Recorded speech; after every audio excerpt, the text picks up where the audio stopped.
नमस्कार दोस्तों, आपको प्रियंका स्टडी में स्वागत है। दोस्तों इस कहानी को पूरा सुनिएगा, ये कश्मीर की कहानी है, बहुत मजा आएगा। तो चलिए शुरू करते हैं।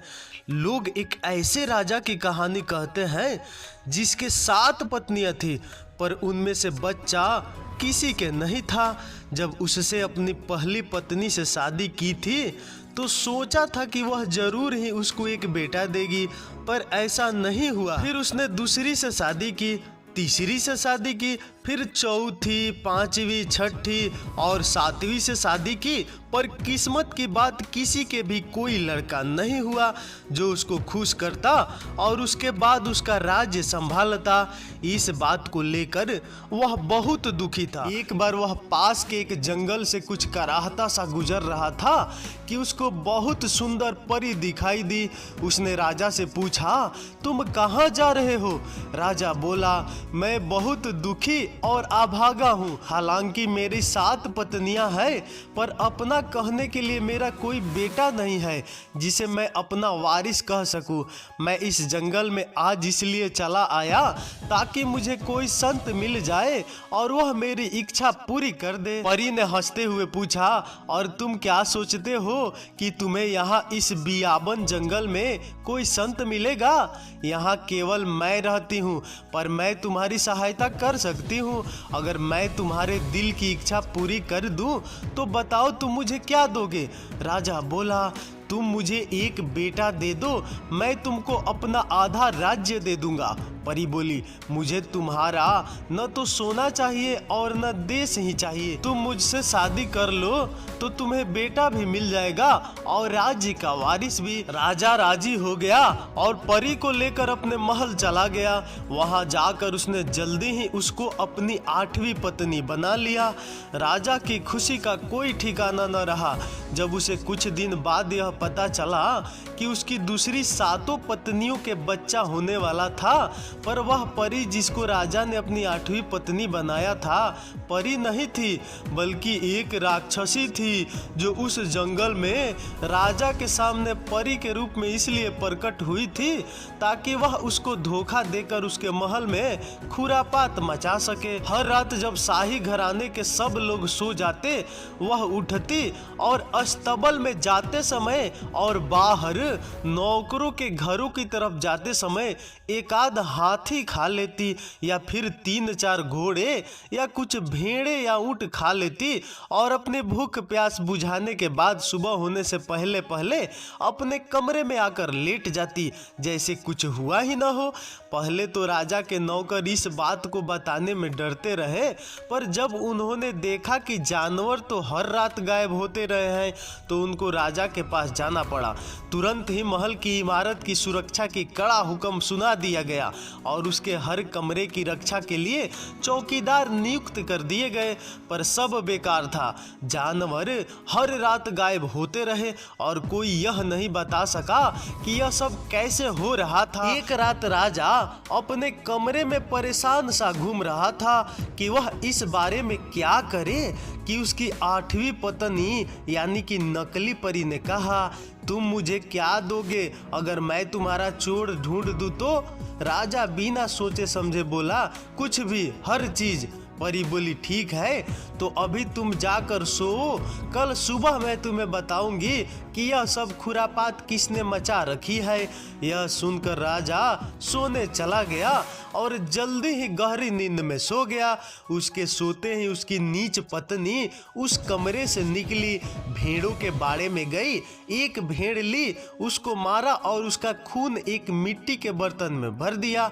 वह खून भरा बर्तन लेकर वह वापस महल लौटी और दूसरी पत्नियों के कमरे में गई। वहां जाकर उसने वह खून उनके मुंह पर लगा दिया और उसमें से कुछ खून उनके कपड़ों पर छिड़क दिया।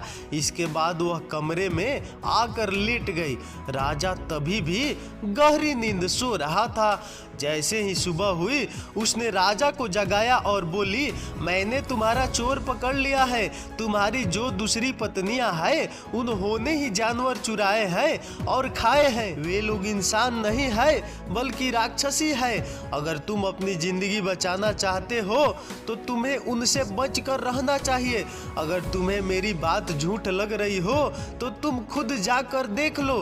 राजा अपनी सब पत्नियों के कमरे में गया तो देखा कि सचमुच ही उनके मुंह पर खून लगा है और उनके कपड़ों पर भी खून के धब्बे हैं।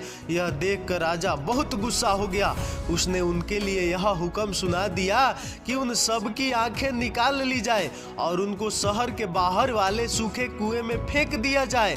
ऐसा ही किया गया।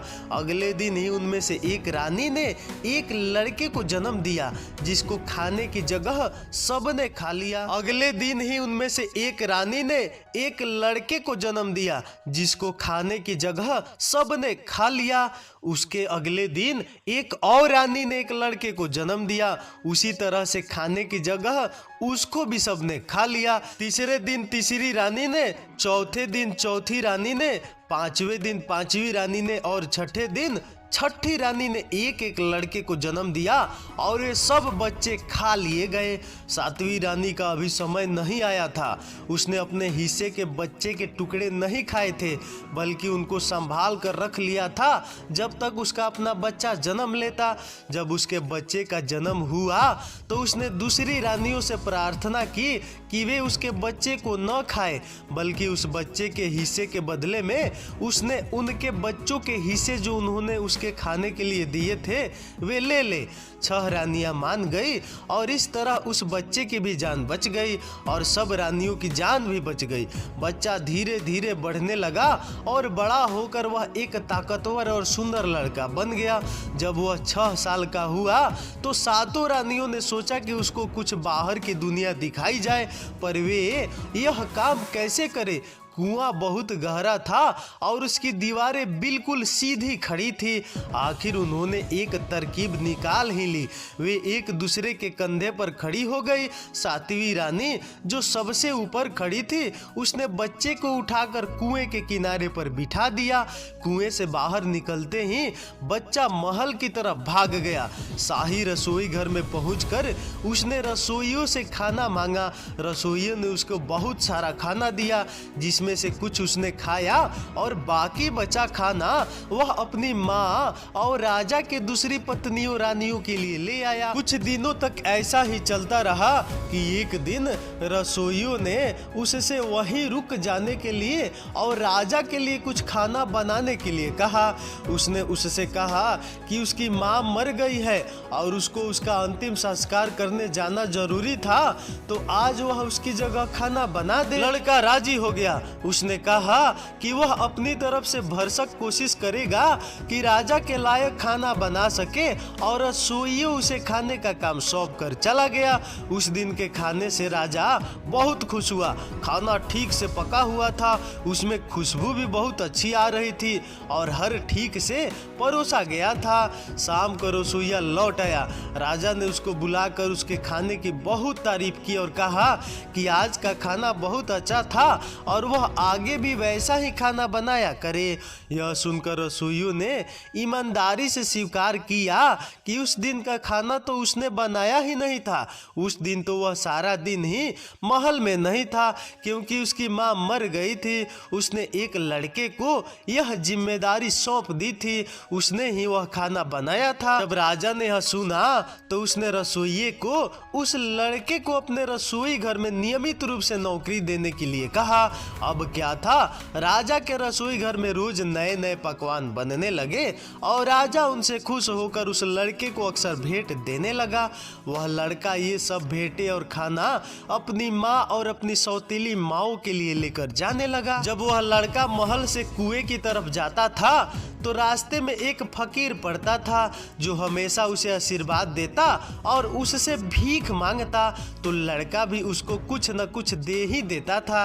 इस तरह से फिर कुछ साल निकल गए। लड़का और जवान और सुंदर हो गया कि एक दिन उस नीच रानी की निगाह उस पर पड़ी। वह उसकी सुंदरता देखकर दंग रह गई और उसे पूछा कि वह वहां कहां से आया था और कब आया था। लड़के को रानी के चरित्र के बारे में कुछ पता नहीं था, न उसे उस पर कोई शक ही हुआ। सो उसने अपने बारे में अपनी माँ और अपनी सौतेली माँ के बारे में उसे सब कुछ बता दिया। उस समय से वह उसकी जान लेने की योजना बनाने लगी। उसने बीमारी का बहाना बनाया और एक हकीम को बुलाया। उसको उसने राजा से यह कहने के लिए रिश्वत दी कि रानी बहुत बीमार है और केवल मादा चीते का दूध ही उसकी जान बचा सकता है। राजा ने जब यह सुना तो वह तुरंत उसके पास आया और उससे कहा, प्रिय, यह मैं क्या सुन रहा हूँ? हकीम जी कह रहे हैं कि तुम बीमार हो और तुम्हारे इलाज के लिए मादा चीते के दूध की जरूरत है। यह हमें कैसे मिल सकता है? किसकी हिम्मत है जो उसका दूध ला सके? रानी बोली, यह काम वह लड़का कर सकता है जो अपने यहाँ रसोई घर में काम करता है। वह बहुत बहादुर है। तुमने उसके लिए जो कुछ भी किया है उसके बदले में वह यह काम तुम्हारे लिए खुशी खुशी कर देगा। उसके अलावा मैं किसी और को नहीं जानती जो तुम्हारा यह काम कर सके। ठीक है, मैं उसको बुलाकर पूछूंगा। लड़का तुरंत ही तैयार हो गया और अगले दिन अपनी इस खतरे भरी यात्रा पर चल दिया। रास्ते में वही फकीर पड़ता था। उसने लड़के से पूछा, किधर चल दिए? उसने राजा का हुक्म फकीर को बता दिया और साथ में यह भी कहा कि राजा की इच्छा पूरी करके उसे कितनी खुशी होगी जिन्होंने उसके ऊपर इतनी दया की है। फकीर बोला, तुम वहां मत जाओ। तुम ऐसा काम करने की हिम्मत भी कैसे कर सकते हो? तुम्हें मालूम है कि यह कितनी जोखिम का काम है? पर लड़के को अपनी जिंदगी की चिंता नहीं थी। तो फकीर बोला, अगर तुम नहीं मानते तो मेरी सलाह मानो। इससे तुम सुरक्षित भी रहोगे और अपने काम में कामयाब भी होगे। जब तुम किसी मादा चीता को देखो तो एक तीर उसके एक थन में मारना। इससे वह बोल पड़ेगी और पूछेगी कि तुमने उसको तीर क्यों मारा। तब तुम उससे कहना कि यह तीर तुमने उसको मारने के लिए नहीं चलाया बल्कि इसलिए चलाया था ताकि उसके थन में एक छेद हो जाए और उससे दूध आसानी से बह सके। तुम उससे यह भी कहना कि तुमको उसके बच्चों पर दया आती है जो कम दूध की वजह से कमजोर दिखाई दे रहे हैं। फिर फकीर ने उसे आशीर्वाद दिया और उसको उसकी यात्रा पर भेज दिया। इस तरह प्रोत्साहित होकर लड़का खुशी खुशी जंगल की तरफ बढ़ा। जल्दी ही उसको एक मादा चीता मिल गई। फकीर की सलाह के अनुसार उसने तुरंत ही एक तीर उसके एक थन में मारा। जब मादा चीते ने उससे उसके इस तीर मारने की वजह पूछी तो उसने वही कहा जो फकीर ने उससे कहने के लिए कहा था। पर साथ में उसने यह भी कहा कि महल में रानी जी बहुत बीमार है, उनके इलाज के लिए मादा चीते का दूध चाहिए। मादा चीता बोली, मेरा दूध चाहिए और रानी जी को? क्या तुम्हें यह मालूम नहीं कि वह एक राक्षसी है? तुम उससे दूर ही रहना, कहीं ऐसा ना हो कि वह तुमको मार डाले और खा जाए। लड़का बोला, मुझे उससे कोई खतरा नहीं है, उसकी मुझसे कोई दुश्मनी नहीं है। तब ठीक है, मैं तुम्हें अपना दूध जरूर दूंगी, पर तुम रानी से बच कर रहना। कहकर मादा चीता उसको एक बहुत बड़ी चट्टान के पास ले गई जो एक चट्टान से टूटकर अलग हो गई थी। वहां जाकर वह बोली, इधर देखो, यहाँ मैं अपने दूध की एक बूंद गिराती हूँ। कहकर उसने अपने दूध की एक बूंद उस चट्टान पर गिरा दी। तुरंत ही वह चट्टान टुकड़े टुकड़े होकर बिखर गई। वह फिर बोली, तुमने देखी मेरी दूध की ताकत, पर अगर रानी जितना दूध मैं दे रही हूँ वह सब भी पी जाएगी तो भी उसका उसके ऊपर कोई असर नहीं होगा, क्योंकि वह राक्षसी है और ऐसी चीजों का उसके ऊपर कोई असर नहीं होगा। अगर तुमको मेरा विश्वास न हो तो तुम खुद देख लेना। मादा चीते का दूध लेकर लड़का वापस लौट आया और वह दूध उसने राजा को दे दिया। राजा उसको अपनी पत्नी के पास ले गया। रानी ने वह सारा दूध पी लिया और कहा कि वह अब ठीक हो गई है। राजा उस लड़के से बहुत खुश हुआ और अपने महल के नौकरों में उसकी तरक्की कर दी। पर रानी का उद्देश्य तो अभी पूरा नहीं हुआ था। वह तो उसे मारना चाहती थी और वह अभी भी जिंदा था। वह फिर सोचने लगी कि वह उसको राजा को बिना गुस्सा किए कैसे मार सकती थी। कुछ दिनों के बाद उसने बीमारी का फिर से बहाना किया और राजा को बुलाकर उससे कहा, लगता है मैं फिर बीमार पड़ गई हूँ। तुम चिंता न करो, मेरे दादा उस जंगल में रहते हैं जहाँ से यह मादा चीते का दूध लाया गया था। उनके पास एक खास दवा है, शायद मैं उससे ठीक हो जाऊं। अगर तुम मंगवा सकते हो तो यह दवा मुझे मंगवा दो। वह लड़का जो मेरे लिए यह दूध लेकर आया था वही वहाँ भी जा सकता है और यह दवा उनसे ला सकता है। सो वह लड़का दोबारा रानी के दादा से दवा लाने के लिए भेज दिया गया। रास्ते में फिर से फकीर पढ़ा तो फकीर ने उससे फिर पूछा, किधर चले? लड़के ने फिर से सब कहानी उसको सुना दी। फकीर बोला, तुम वहां मत जाओ, वह आदमी तो राक्षस है, वह तुम्हें खा जाएगा। लेकिन लड़का तो पिछली बार की तरह से फिर से अपनी जिद पर अड़ा रहा। फकीर बोला, तो ठीक है जाओ, मगर मेरी सलाह सुनते जाओ। जब तुम उस राक्षस को देखो तो उसको नाना जी कहकर पुकारना। वह तुमसे अपनी पीठ खुजलाने के लिए कहेगा तो तुम उसकी पीठ जरूर खुजलाना और बहुत ही जोर से खुजलाना। लड़के ने वायदा किया कि वह ऐसा ही करेगा और जंगल की तरफ चल दिया। जंगल बड़ा था और घना था।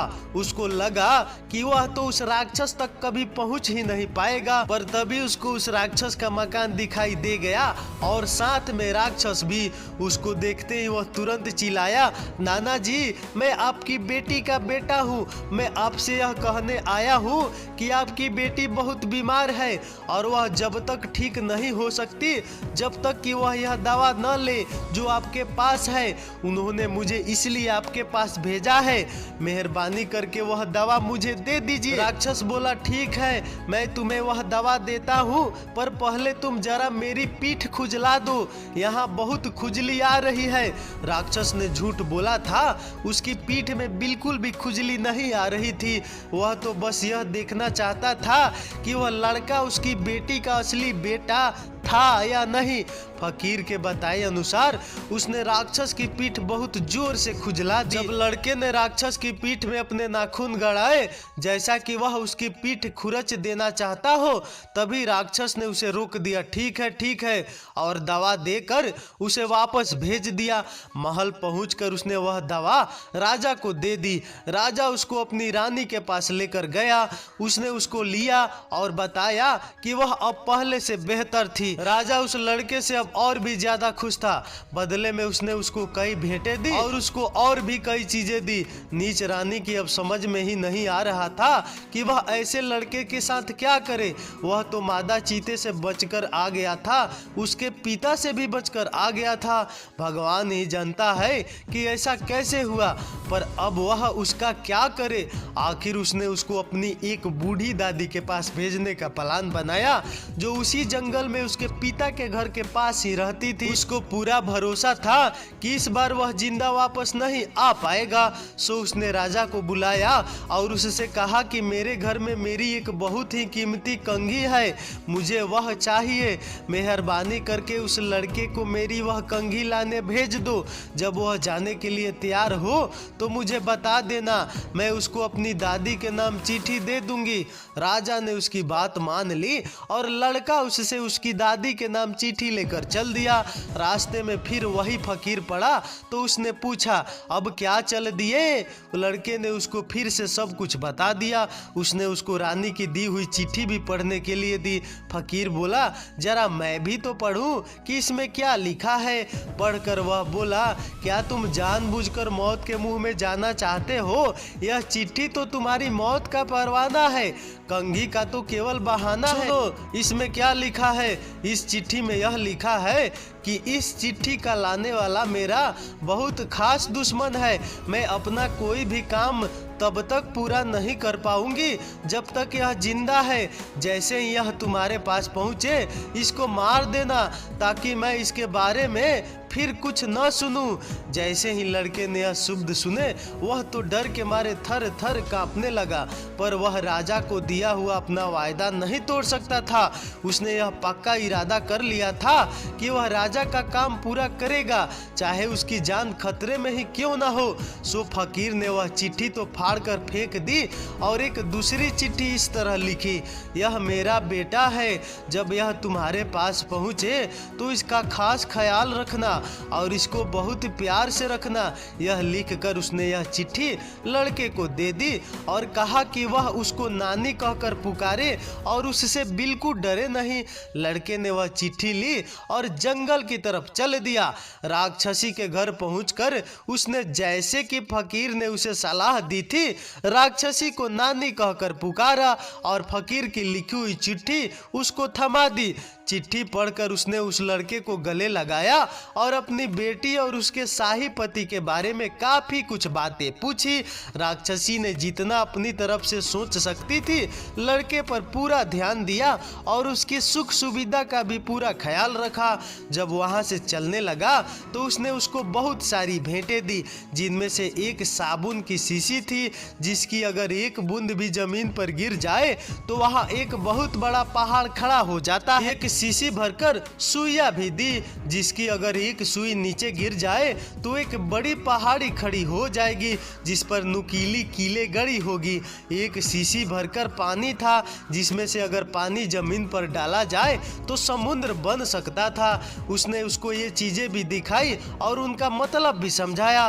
साथ बढ़िया किस्म के मुर्गे, एक चरखा, एक कबूतर, एक चिड़िया और एक दवा। उसने कहा कि इन 7 मुर्गे में तुम्हारे 7 मामाओं की आत्मा है जो कुछ दिनों के लिए बाहर गए हुए हैं।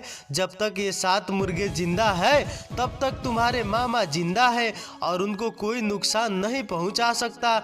इसमें चरखे में मेरी आत्मा बंद है, अगर यह टूटा तो मैं भी टूट जाऊंगी, यानी मैं मर जाऊंगी, नहीं तो मैं अमर हूँ। इस कबूतर में तुम्हारे नाना की जिंदगी बंद है और इस चिड़िया में तुम्हारी माँ की जिंदगी बंद है। यह कबूतर और यह चिड़िया जब तक कुशल मंगल है तुम्हारे नाना और माँ भी सकुशल है और इस दवा को लगाने से एक अंधा भी देख सकता है। लड़के ने राक्षसी को जो कुछ उसने उसको दिया था और जो कुछ उसने उसको दिखाया था उस सब के लिए धन्यवाद दिया और सोने चला गया।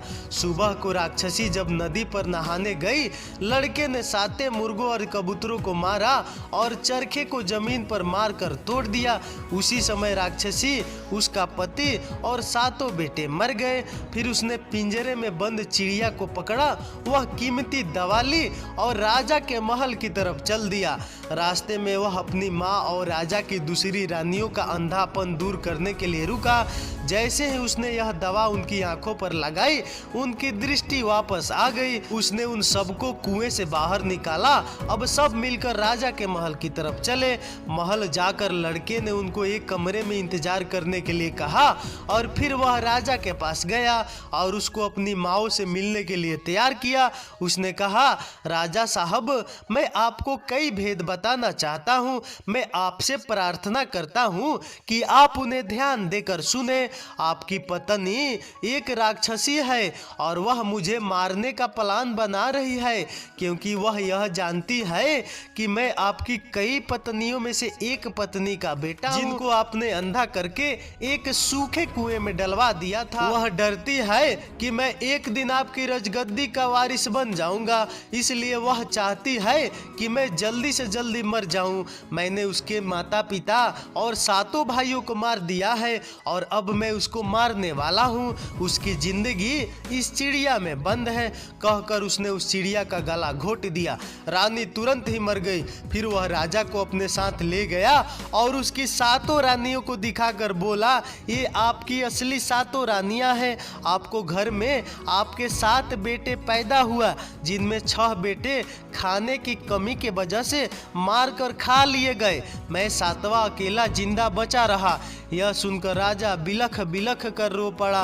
ओह, यह मैंने क्या किया, मुझे धोखा दिया गया। इसके बाद राजा ने अपने बेटे को राजा बना दिया, वह भी अपनी साबुन की सुइयों की और पानी की जादुई बोतलों के सहारे अपने राज्य से लगे हुए राज्यों को जीतने में सफल रहा।